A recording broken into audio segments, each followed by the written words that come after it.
Pak Bang Iksan, ini ada masalah dari soal cost recovery yang disampaikan oleh Pak Jarod, silakan.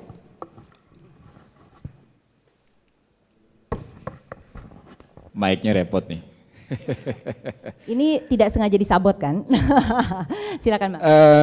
Pertama saya ingin menghujat dulu bukan soal cost recovery, tapi soal konflik yang disebut oleh Pak Bambang Irianto. Pak, sejak 2005 di negeri ini saya mengemukakan satu tesis berbasis penelitian yang dilakukan oleh Princeton University dan Amherst University di 4 negara. 2 negara maju, 2 negara berkembang. Penelitinya bernama Marian Fourcade dan Sarah Elbab.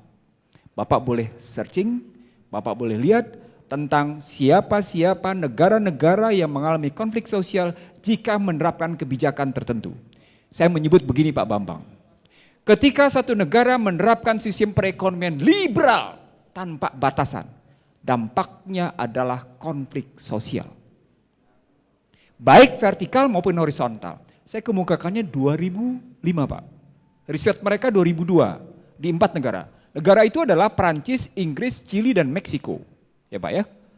Perancis Bapak bisa dengar ketika saya debat di Metro TV tentang bagaimana mereka konflik. Inggris sama, Meksiko sama Chili sudahlah kita sudah tahu. Tapi itu poinnya adalah di sana. Itu riset 2002 yang saya aplikasikan di Indonesia di beberapa tempat. Apa kejadiannya di Indonesia Pak Bambang dan Ira serta Bapak Ibu sekalian? Kejadian di Indonesia adalah seorang Presiden Republik Indonesia bernama Dr. Susilo Bambang Yudhoyono menyatakan, saya prihatin atas konflik komunal yang terjadi di mana-mana. 3 Desember 2012 dinyatakan oleh Gamawan Fauzi sebagai Menteri Dalam Negeri. 259 konflik komunal vertikal dan horizontal terjadi. Dan itu meningkat. Data itu menunjukkan bahwa semakin liberal perekonomian di satu negara akan mengakibatkan konflik itu nggak bisa dihindari. Itu artinya ketika yang namanya liberalisasi tanpa batas yang jelas, maka konflik-konflik itu hanya menyebabkan kewibawaan pemerintah itu tidak bisa lagi dihargai. Bang Iksan, kita bisa beranjak ke soal cost recovery karena ini waktunya jalan terus. Kita dapat poinnya ya, itu salah satu yang perlu kita catat tadi. Ada soal nafas dan filosofi yang juga harus dimasukkan soal itu. Lanjut kita ke sekarang saya ke cost recovery. Tergantung itemnya Pak. Saya setuju sama Bapak, memang rata-rata bergerak sebenarnya nggak sampai 30 bahkan Pak. Dalam ini saya menggunakan data BPK ya Pak ya. Saya menggunakan data BPK berdasarkan temuan BPK pada beberapa cost recovery. Dia hanya bergerak berdasarkan 26, 28, ya top 29 lah Pak perkiraannya. Begitu sampai dengan 40-50 tergantung sumur. Semakin tua sumurnya semakin tinggi beban biayanya. Itu problem jadi dapatnya. Persoalan pokoknya adalah item atas cost recovery. Nah di situ munculnya ada muatan tertentu apa enggak. Nah audit yang saya basisnya audit Pak. Sekali lagi saya basisnya audit supaya tidak fitnah Pak ya. Supaya tidak fitnah. Kalau kita ngelihat audit maka suka tidak suka, setuju tidak setuju, memang ada pembebanan biaya yang sesungguhnya tidak layak dilakukan. Saya ngambil contoh begini Pak. Mata bor sudah dibeli, kok nyatanya beli lagi. Padahal masih cukup dari segi usia teknis. Contoh sederhana Pak, ini mata kepala ngelihat Pak. Saya tuding di mata kepala saya Pak. Ngelihat itu lo dibebanin 2 kali gimana sih, lo gak fair dong. Apa urusan nih kemudian ngebebanin mata bor 2 kali, padahal itu mata bor masih dalam usia teknis masih bisa dipakai. Itu contoh sederhana. Yang ingin saya sampaikan adalah lagi-lagi apa sih kita bisa jujur 100% gitu pada cost recovery? Tanya diri aja masing-masing. Bisa sih kita jujur 100% pada cost recovery? Jawabannya pasti enggak.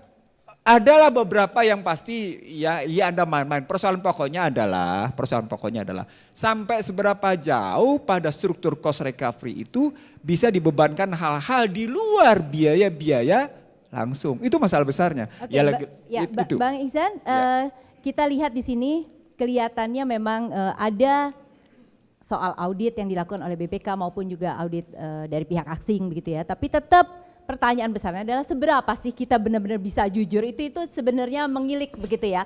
Tetapi itu memang persoalannya. Ini kita tidak berharap bahwa ini tentu bisa 100% itu adalah ideal begitu. Tapi paling tidak ada batasan yang tadi bahkan tidak sampai 30% gitu. Pak Edi ini silakan mau komentar.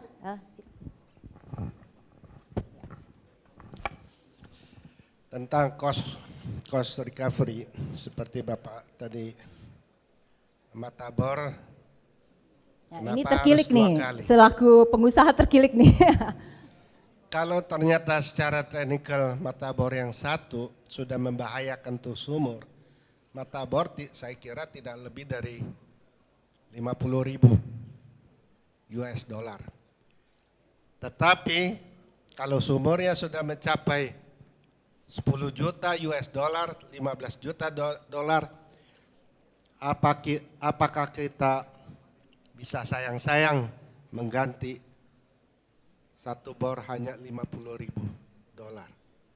Akibatnya adalah sangat fatal. Ternyata mata bor yang itu kenyataan dalam pengeboran terjadi technical problem, rusak di dalam sumur yang tidak bisa dipancing keluar. Oke, Pak Edi, tetapi poin dari yang disampaikan oleh Bang Ihsan tadi adalah ya mungkin itu soal mata bor bisa diperdebatkan karena itu dari sisi teknis. Tapi ada hal-hal yang seringkali ini ditengarai gitu ya. Ini permainan karena ditagihkan 2 kali misalnya, sehingga batasan tadi yang sebenarnya tidak sampai 30% itu melonjak ke 40 dan 50 begitu Pak. Itu tadi poinnya. Bapak selaku kontraktor bagaimana tanggapannya? Saya kira sebagai investor akan jaga dengan baik juga. Itu berarti oknum yang korupsi harus dipidanakan. Kalau tentang sampai itu cost recovery sampai 40%, tergantung keadaan sumurnya. Manusia pun dari kesehatan, saya kira biaya ke dokter juga masing-masing beda. Sakit jantung, sakit ginjal, liver, yang paling murah juga ada. Saya kira itu common sense, tolong dijalankan dalam praktek bisnis. Oke baik, ini Pak Marwan silakan.